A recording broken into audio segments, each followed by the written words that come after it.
Tukang klitih lo kecekel bro.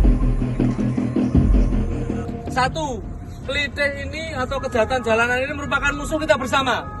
Sehingga ini tidak hanya tanggung jawab polisi, tetapi juga tanggung jawab ormas dan relawan. Sehingga ini tidak hanya tanggung jawab polisi, tetapi juga tanggung jawab ormas dan relawan. Jam cuk tekling iki suatati lore nang jalan Kasungan mengalir terang Gesmo gitu loh nge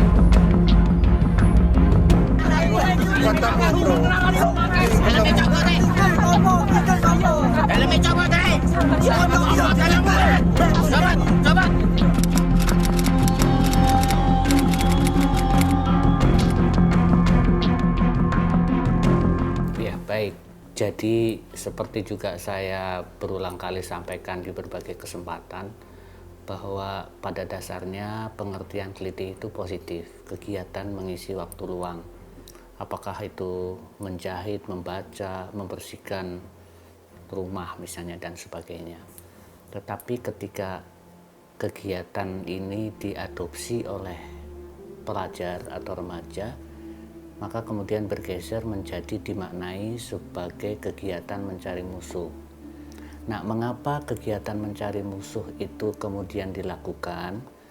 Yaitu berawal dari adanya serangkaian peraturan yang kemudian diterapkan oleh sekolah-sekolah bahwa setiap pelajar yang melakukan kegiatan tawuran akan dikembalikan ke orang tua untuk mengganti kata dikeluarkan.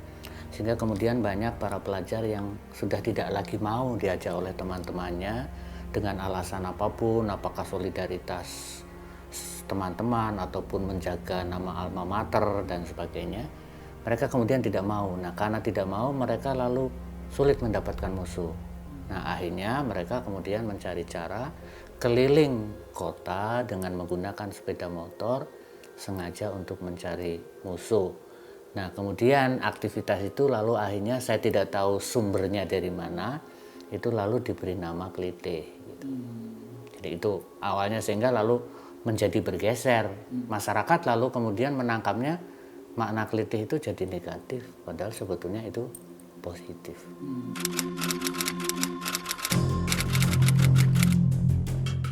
Ya, kalau tindakan aksi kejahatan jalanannya tidak hanya di Jogja sebetulnya. Juga terjadi di beberapa kota lain, seperti juga Bandung pun iya, Semarang iya, ya Surabaya pun gitu. Tetapi mereka tidak menyebutnya dengan nama klitih itu gitu ya, sehingga seolah-olah bahwa klitih itu spesial terjadi di Jogja dan tidak terjadi di tempat lain. Tapi fenomenanya sendiri itu terjadi di beberapa kota besar.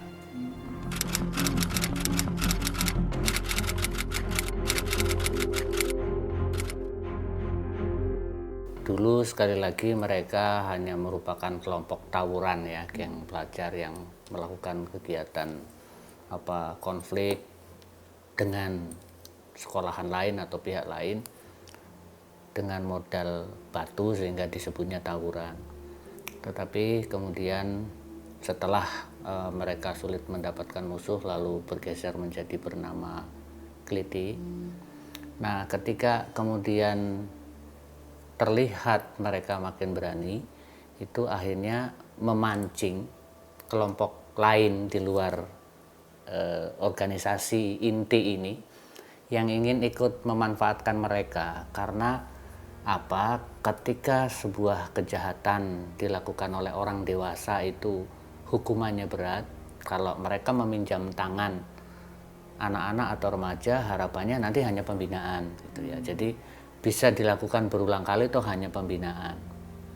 Dari pihak luar seperti itu. Sementara si anak atau remaja itu sendiri dia ingin juga memanfaatkan apakah aspek internal dia kecewa di dalam rumah, dia mendapatkan kekecewaan di sekolahan misalnya karena tidak bisa berprestasi atau ada sakit hati tertentu. Ketika dia mendapatkan wadah, mendapatkan support dari pihak lain, lalu gayung bersambut. Sehingga kemudian mereka menjadi berkembang kualitas dan kuantitasnya. Kuantitas dalam arti jumlahnya berkembang, kualitas itu peralatan atau senjata yang digunakan. Tidak hanya batu, tetapi bisa pedang, bisa gear, bahkan yang juga sangat tidak masuk akal itu diproduksi oleh anak-anak atau remaja menggunakan bekas disc brake yang kemudian dibentuk seperti sabit gitu ya, ataupun celurit dengan ayunannya kan lalu daya tekannya menjadi lebih besar. Nah, yang membuat jadi kalau menjawab mengapa menjadi marak, karena mereka kemudian dimanfaatkan oleh pihak lain.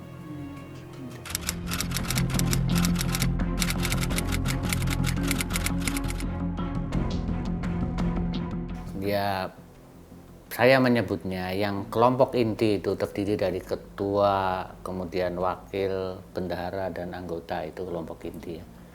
Tetapi yang berikutnya kelompok lain saya sebutkan organisasi plus itu bisa alumni. Jadi yang dulunya memang pernah sekolah di situ, dia masih ingin nimbrung gitu ya. Ya kalau itu kan berarti masih dalam lingkup internal lah sebetulnya, hanya kebetulan dia sudah lulus. Tetapi ada juga kelompok yang lebih besar. Apakah itu kelompok preman, memang tugasnya ataupun kegiatannya berbuat kejahatan, atau ya pihak-pihak lain yang membutuhkan partisipasi ataupun manfaat dari ini, sehingga kemudian mereka lalu ya melengkapinya, mensupportnya dengan sejumlah indoktrinasi, bahkan mungkin pelatihan-pelatihan dan pertemuan-pertemuan untuk membina mereka untuk menjadi berani. Lalu yang berikut, kemungkinan yang berikut juga motivasinya, kenapa kok tiba-tiba marak lagi? Nah, kelompok lain ini sedang melakukan rekrutmen. Dan rekrutmennya mereka yang misalnya berani menyakiti, membacok, membuat onar di tempat yang ramai, apalagi dekat dengan pos polisi, itu dia akan mendapat nilai yang baik untuk bisa direkrut kepada kelompok yang lebih besar.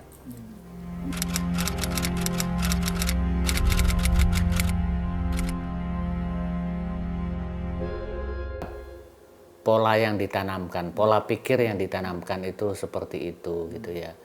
Makin berani dia menyakiti, membuat onar di luar, kemudian apalagi di tempat-tempat yang ramai, dia makin dieluk-elukan lah gitu ya, sehingga emosinya, kondisi psikologisnya menjadi terdorong untuk wah ini aku harus makin berani, makin kuat gitu. Itu memang fenomena seperti itu ada.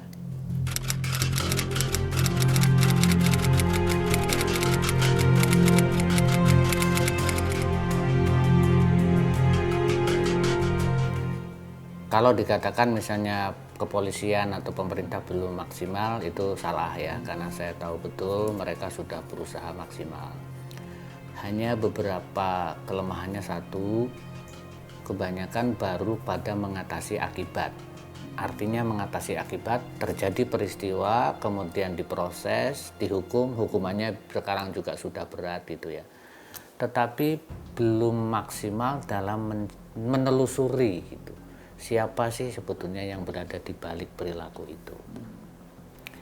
Itu yang pertama. Kemudian yang kedua, memang kepolisian sering berhadapan dengan Komnas Anak gitu ya. Komnas Anak itu bahwa menindak anak ya macam-macam lah dengan alasan membunuh masa depannya, anak masih berpotensi untuk diperbaiki.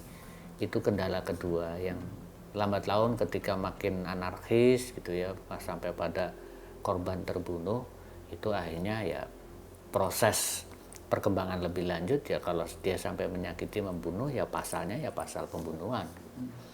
Nah itu sudah gitu ya, artinya untuk menciptakan unsur jera sudah, hanya ini terbatas pada jajaran pelaku aja. Tapi siapa yang berada di balik itu yang saya kira itu yang perlu ditingkatkan supaya kita tahu sumbernya. Siapa sih motor yang berada di balik itu?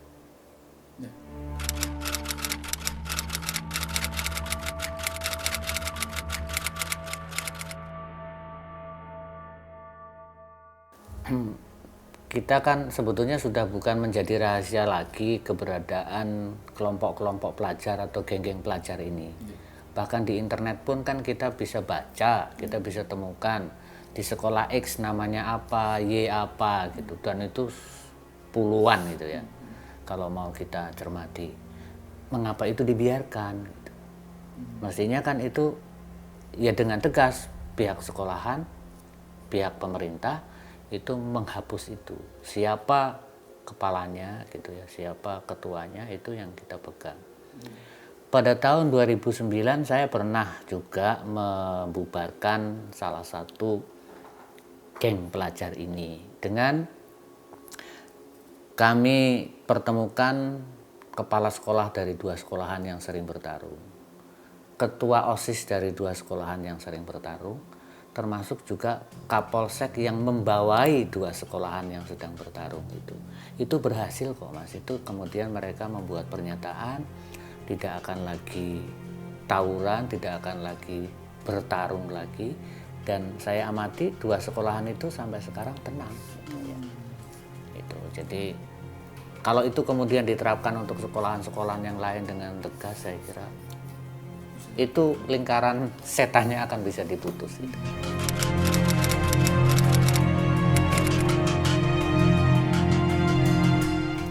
Sengaja merawat itu kita belum tahu ya, tetapi rasa dendam itu yang kemudian berkembang. Jadi misalnya dari sekolahan A sempat menganiaya sekolahan B, A kan hutang ini, lalu pingin bales. Ketika kebales ini pingin bales lagi. Nah itu yang saya kira memang harus dihentikan, dan itu yang kemudian kami coba untuk menyelesaikan itu. Jadi dulu pada tahun 2009 kira-kira 2008-2009 kami membentuk Sapulidi, Persatuan Orang Tua Peduli Pendidikan. Itu berhasil lah itu ya untuk menutup 2 itu.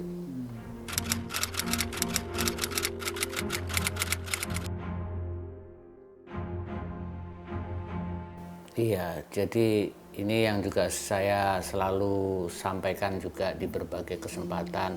Teknologi itu kan cukup berkembang sekarang ini ya. Tetapi teknologi kalau tidak dicermati dengan baik, tidak difahami dengan baik, bisa seperti pisau bermata ganda. Bisa bermanfaat positif, bisa negatif. Perilaku-perilaku kejahatan juga banyak yang diadopsi dari misalnya tayangan-tayangan, dari teknologi yang dia miliki ya. Nah, saya berharap perkembangan teknologi itu diikuti dengan pemberdayaan masyarakat di dalam menanggapi teknologi ini, gitu. Khususnya teknologi sistem informasi dan komunikasi. Masyarakat yang berdaya itu paling tidak ada dicirikan 3 hal, yaitu memiliki keberdayaan daya saring, menyaring informasi yang ada. Kemudian yang kedua, daya saing positif, dan yang ketiga daya sanding, ini kerjasama. Sehingga saya berharap bahwa masyarakat ini juga kemudian memiliki kemampuan daya saring yang kuat, speak with data.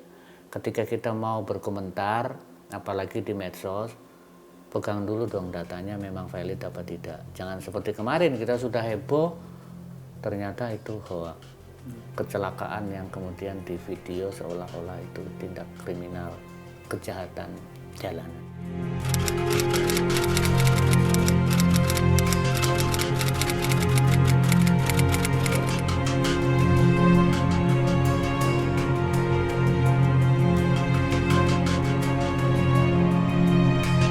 Ya, tapi ada satu kalimat juga yang menarik ya. Jadi di satu sisi saya berulang kali mengatakan bahwa perlu ada kerjasama ya. Tadi juga daya sanding itu kan kerjasama.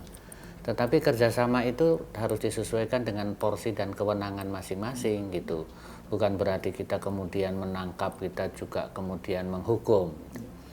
Menangkap boleh, tapi untuk kita laporkan, mencegah dan sebagainya itu boleh. Nah, kalimat dari perwakilan yang datang, apakah itu dari ormas maupun relawan, adalah kita akan bekerja sama. Itu saya setuju. Itu kemudian ada kalimat lagi yang menarik bahwa kita tidak akan menyakiti karena itu kita tidak berwenang, tapi yang berwenang kepolisian. Nah, kalau itu betul-betul kesepakatan itu kita pegang, saya yakin kok itu akan berpikir ulang kali para calon pelaku aksi kejahatan jalanan itu berulah gitu ya, karena di mana-mana akan ada masyarakat yang memantau, relawan memantau, ormas memantau. Tapi kalau main hakim sendiri, saya justru khawatir akan ada lagi penumpang gelap yang ada di dalam seolah-olah menjadi peredam gitu ya. Tetapi justru itu dari kelompok kelitih itu sendiri yang masuk di situ, karena lalu tidak bisa ya kalau sudah aksi massa kan kita tidak bisa mengontrol penumpang gelap itu yang kita khawatirkan. Tapi kalau pernyataan yang disampaikan itu kita coba implementasikan, saya kira baik. Jadi kan proses hukum itu kan 3 ya, ada kejadiannya itu gitu, ada yang lapor, ada saksi. Kalau ditambah ya yang paling penting juga kemudian ada bukti, kemudian saksi, dan juga ada laporan. Nah artinya ya kalau kita berani lapor dan barang bukti misalnya cukuplah kita foto aja gitu akan sangat membantu.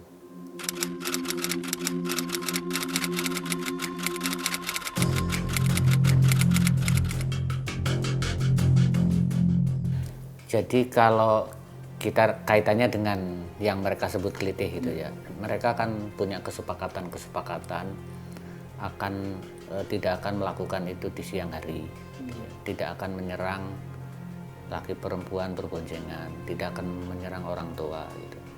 Nah itu artinya apa? Satu, jika tidak terpaksa sekali ya para orang tua itu memantau lah anggotanya, terutama yang remaja, untuk berada di rumah pada jam-jam di atas pukul 24 atau 00. Satu, supaya dia tidak jadi korban atau juga tidak jadi pelaku gitu.